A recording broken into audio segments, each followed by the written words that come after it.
There's a car. There's a car with people. Since it happened. Yeah.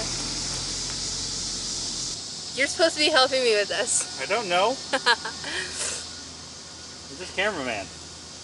That's a truck. And I feel awkward now. Public filming. I know. What the fuck just flew around me? Butterfly. It's a black fucker. Jesus. It's brown with white dots. Oh, nice that you gotta look at it. Well, it's sitting on the tree.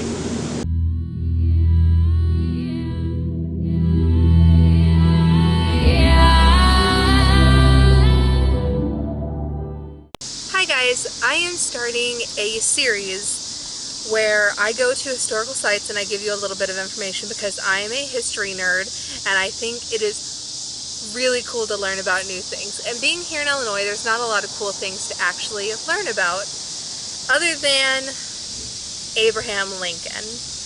And the place that I am at right now has something in common with Abe Lincoln, and I think it is so cool. Just to let you guys know, this video is not sponsored. This is me just doing this for funsies. I just wanted to let you know.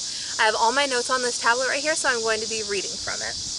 I am currently in New Salem, Illinois, which is a 30-minute drive from my hometown of Springfield. And both of these places have something really cool in common. They were both the home of Abraham Lincoln. Yes, Abe Lincoln was born in Kentucky, but he moved here when he was 22. He came here by flatboat and was here for 6 years. That is not a long time, and because of how short of a time period New Salem was actually here, that makes it even less.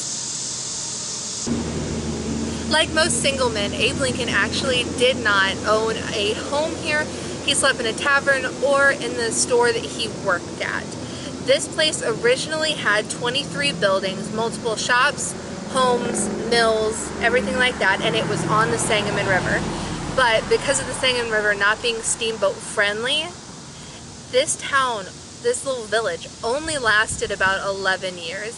From its inception in 1829 until about 1840.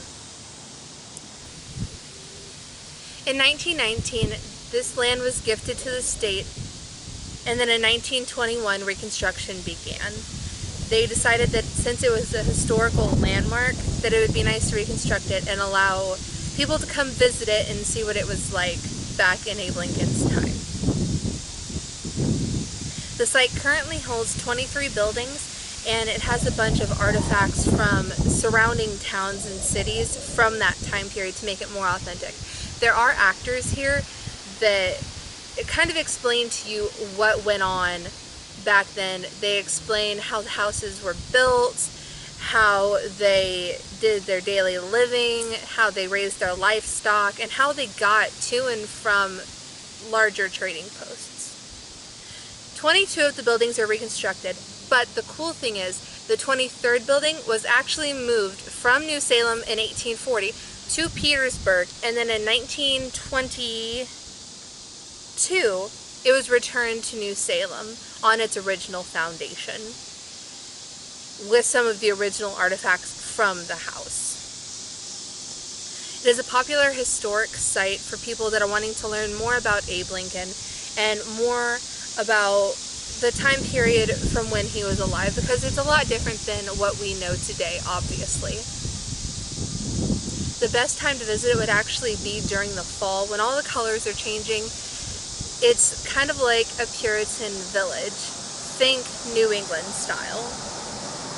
So if you guys want to come out here and visit it, this place is called the Lincoln New Salem Village. And it is open year-round. I don't know the hours because, hi, this is unsponsored and this is just for funsies. But if you guys want to come visit it, I highly recommend it. It's free to get into. It's free to walk around. There's gift shops. There's food. You get to drive through rural Illinois and see the cornfields and all the beauty that lies here. Let's get into it. Okay, guys. This place was the school. I think it doubled as a church, but it was mainly a schoolhouse for the 11 years that this town was around. Come on in.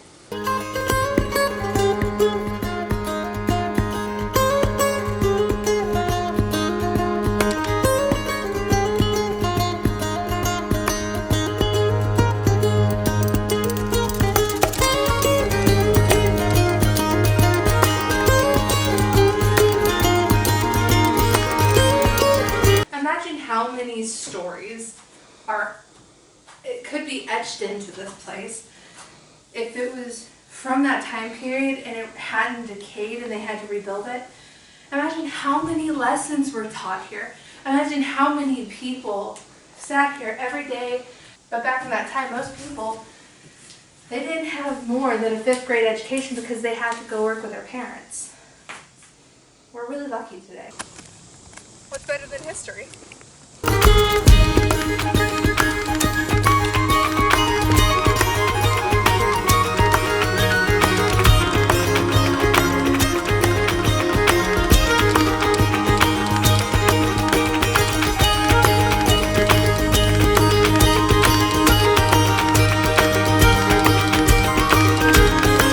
Do you guys want to know what a mill looked like back in the 1800s? This is it. This mill was bought in 1837, 3 years before the town's abandonment, and it was moved to Petersburg in 1840.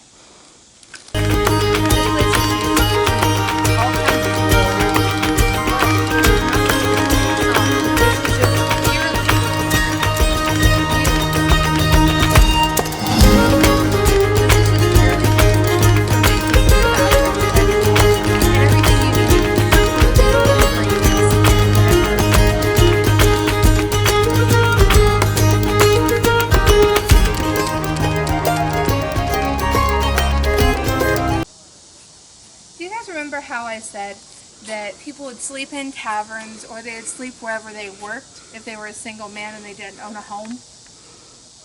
This is one of the taverns that Abe Lincoln probably would have slept in while he was here when he didn't have his job at the convenience store. Come check it out.